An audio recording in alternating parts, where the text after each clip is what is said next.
Hi friends, welcome to Sriram cookings and vlogs. ఈరోజైతే chicken pakoda చేశానండి. ఆకుకూరపప్పు chicken pakoda. So chicken pakoda అయితే చాలా బాగా వచ్చింది, టేస్ట్ చాలా బాగుందండి. చూసారు కదా ఎంత కలర్ఫుల్గా బాగుందో. సో లేట్ చేయకుండా వీడియో ప్రాసెస్ ఏందో చూసేద్దాము. ఇందులో నంచుకోవడానికి ఆనియన్స్ కూడా అండి, ఇలా కరివేపాకు ఫ్రై చేసుకుంది. టేస్ట్ అయితే చాలా చాలా బాగుంది, మీరు తప్పకుండా ట్రై చేసి చూడండి. సో ఈ వీడియో లాస్ట్ వరకు చూడండి. ఇందుకోసం బోన్లెస్ స్కిన్లెస్ చికెన్ అండి, చిన్న చిన్న పీసెస్గా కట్ చేసుకోవాలి. మనం చికెన్ షాప్లో చెప్తే వాళ్ళే కట్ చేసి ఇస్తారండి, ఇలా చిన్న చిన్న పీసెస్గా కట్ చేసి ఇస్తారు. సో ఇప్పుడు ఇందులో కావాల్సిన మసాలాలండి: మైదా పిండి 2 table spoons, cornflour 2 table spoons, ఫ్రెష్గా దంచుకున్న అల్లం వెల్లుల్లి పేస్ట్, కారం, ధనియాల పొడి, కొంచెం సగం నిమ్మకాయ. ఇప్పుడైతే మనం అన్ని చికెన్ ఒక బౌల్లోకి వేసుకుందాము. చూసారు కదా, ఇలా చికెన్ మొత్తం ఒక బౌల్లోకి వేసేసుకొని ఇప్పుడు మనం ఫ్రెష్గా దంచి పెట్టుకున్న అల్లం వెల్లుల్లి పేస్ట్, సాల్ట్, మీ రుచికి సరిపడే సాల్ట్ వేసుకోండి. నేనైతే 2 టేబుల్ స్పూన్స్ సాల్ట్ వేసాను.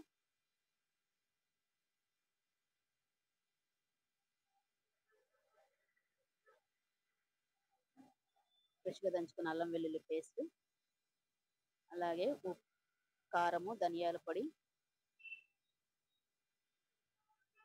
కార్న్ఫ్లవర్, మైదా పిండి అండి. ఇలా మొత్తం వేసేసుకొని నిమ్మరసం పిండుకోవాలండి. సగం నిమ్మకాయ దబ్బెత్తి పెట్టుకున్నాం కదా, ఆ నిమ్మరసం పిండుకోవాలి. సో ఇలా మొత్తం పిండుకున్న తర్వాత ఇప్పుడైతే మనం ముక్కలకు అన్నిటికి బాగా పట్టేటట్టు మసాలా అంతా బాగా కలుపుకోవాలండి.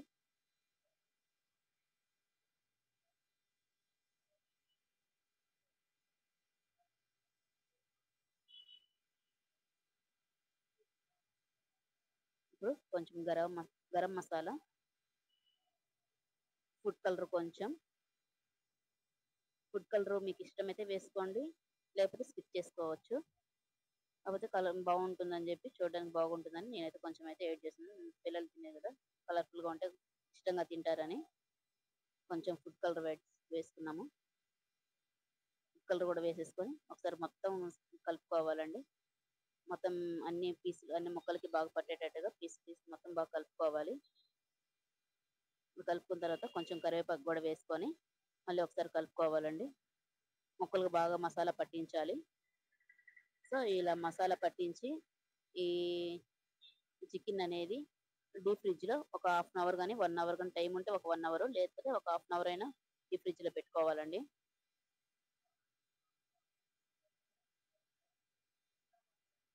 సరే కదా, ఇలా బాగా అన్నిటికీ బాగా కలిసేటట్టు మసాలా బాగా కలిపేసుకోవాలి. మనం చికెన్ పకోడాకి మసాలా పట్టించే విధానంలోనే టేస్ట్ అనేది ఉంటుంది. సో మొత్తం కలిపేసుకున్నాం కదా, ఇప్పుడు డీప్ ఫ్రిడ్జ్లో పెట్టేసుకుని చూసారా 1 అవర్ తర్వాత చూద్దామండి. నేను ఇందాక కలిపేటప్పుడు ఎగ్ యాడ్ చేయడం మర్చిపోయాను. సో అందువల్ల ఇప్పుడు డీప్ ఫ్రిడ్జ్ నుంచి తీసిన తర్వాత ఎగ్ అయితే కలుపుతున్నాను. నేను ఒక కోడిగుడ్డు అయితే వేస్తున్నానండి. ఒక కోడిగుడ్డు అయితే సరిపోతుంది, హాఫ్ కేజీ చికెన్. సో అందుకని ఒక కోడిగుడ్డు అయితే సరిపోతుందని ఒక కోడిగుడ్డు మాత్రమే వేసాను. కోడిగుడ్డు కూడా వేసి ఒకసారి బాగా అన్నిటికీ కలిసేటట్టు బాగా కలుపుకోవాలండి.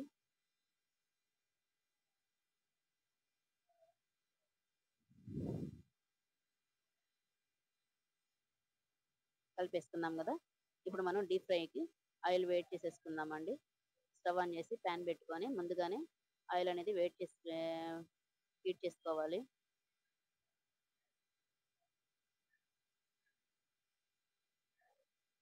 ఇప్పుడు ఆయిల్ కాగిందో లేదో చూద్దామండి. ఆయిల్ అనేది బాగా కాగిపోయింది. సో చికెన్ పకోడాకి ఆయిల్ అనేది బాగా వేడివేడిగా ఉండాలండి. ఇలాగా చికెన్ ముక్కలన్నీ పీసెస్ అన్ని చిన్న చిన్న వేసేసుకోవాలి చిన్నగా.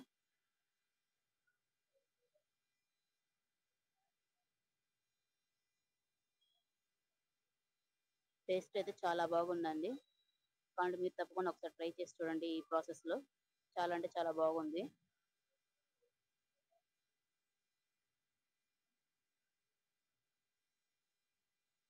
అన్నీ వేసేసుకున్నాం కదా, ఇవి మీడియం ఫ్లేమ్లో బాగా ఫ్రై అవ్వనివ్వాలండి.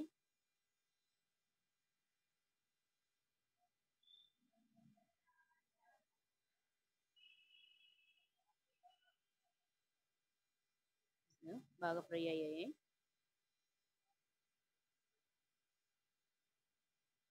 ఇప్పుడు ఇవన్నీ ఒక బౌల్లోకి తీసేసుకుందామండి.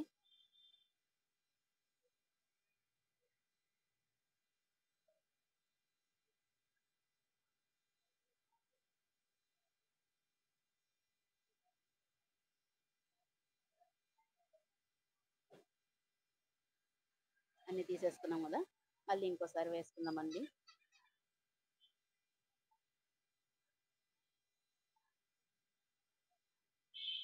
సార్ చూపిస్తాను చూడండి ఎలా వచ్చాయో. చూసారు కదా ఎలా వచ్చాయో. సార్ మళ్ళీ ఇంకోసారి వేసుకుందాము.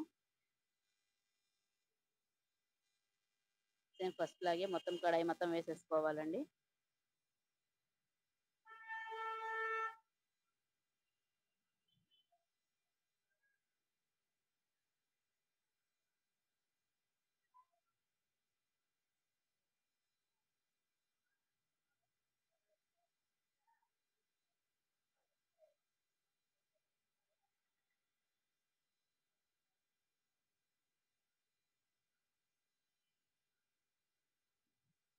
సో ఇలా మొత్తం వేసేసుకొని ఒక 2 మినిట్స్ బాగా మగ్గిన తర్వాత మళ్ళీ ఇంకో సైడ్ కలుపుకోవాలండి.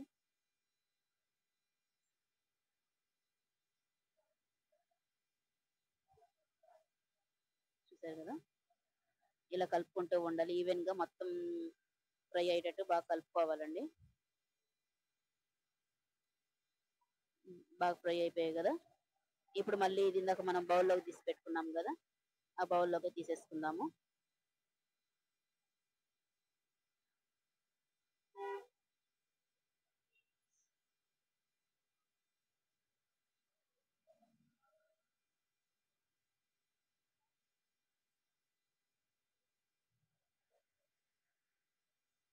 చూసారా కలర్ఫుల్ గా ఫుడ్ కలర్ వేయడం వల్ల రెడ్ కలర్ రెడ్ గా బాగా కనిపిస్తుంది. ఇలాంటి పిల్లలు ఇష్టంగా తింటారు కదండి. మరి మేము ఎక్కువ ఏం వేయలేదు, కొంచెం వేసాం అంతే ఫుడ్ కలర్. కొంచెం యూస్ చేయడం వల్ల ఏం ప్రాబ్లం అయితే రాదు. సో మొత్తం ఇలా తీసేసుకున్న తర్వాత ఇప్పుడు మనం ముందుగా ఫ్రై చేసి పెట్టుకున్నాం కదా, అది మళ్ళీ ఇప్పుడు ఫ్రై చేసిన రెండు కలిపి మళ్ళీ ఇంకోసారి ఫ్రై చేసుకోవాలండి. ఇలా చికెన్ పకోడా అనేది 2 టైమ్స్ ఫ్రై చేయడం వల్ల ముక్క అనేది బాగా లోపల వరకు బాగా ఉడికి బాగా మెత్తగా పైన క్రిస్పీగా లోపల మెత్తగా బాగా ఉంటుంది టేస్టీగా. ఇప్పుడు మొత్తం కలిపి వేసేస్తున్నాను.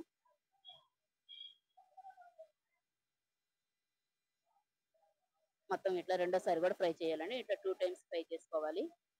అప్పుడే చికెన్ పకోడా టేస్ట్ అనేది బాగా వస్తుంది. ముక్క కూడా బాగా ఉడుకుతుందండి. బయట కూడా ఇలాగే చేస్తుంటారు, 2 టైమ్స్ వేస్తుంటారు. సార్ ఇట్లా రెండోసారి వేసినప్పుడు ఒక నిమిషం సరిపోతుందండి. ఒక నిమిషం పాటు మీడియం ఫ్లేమ్లో బాగా కుక్ చేసుకుంటే సరిపోతుంది.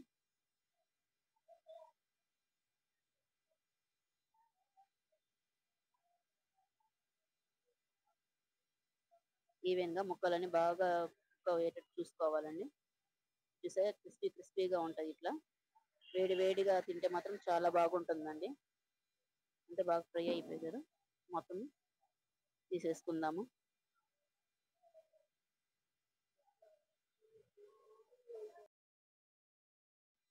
ఇలా ఫ్రై చేసేసుకున్నాం కదా, ఇప్పుడు మొత్తము తీసేసుకోవాలండి. ఇట్లా ఫ్రై చేసుకుని గిన్నెలో తీసేసుకోవాలి. సో ఇప్పుడు 4 రెమ్మల కరివేపాకు తీసుకొని ఇలా ఆయిల్లో ఫ్రై చేసుకోవాలి. ఇలా ఫ్రై చేసుకున్న కరివేపాకు తింటే చికెన్ పకోడాలో బాగుంటుందండి. ఆనియన్స్ ఇలా కరివేపాకు రెండు కలుపుకొని తింటే బాగుంటుంది కాంబినేషను. అంతే అండి, చూసారు కదా వీడియో. ఈ వీడియో నచ్చితే లైక్ చేయండి, నా ఛానల్ సబ్స్క్రైబ్ చేసుకోండి, ప్లీజ్ సపోర్ట్ చేయండి. అంతే అండి, టేస్టీ ఎమ్మీ చికెన్ పకోడా అయితే రెడీ అయిపోయిందండి. టేస్ట్ అయితే చాలా చాలా బాగుందండి. మీరు తప్పకుండా ఒకసారి ట్రై చేసి చూడండి. చాలా అంటే చాలా బాగా నచ్చుతుంది మీకు కూడా. చాలా తక్కువ టైంలో చాలా ఈజీగా సింపుల్గా చేసేసుకోవచ్చు.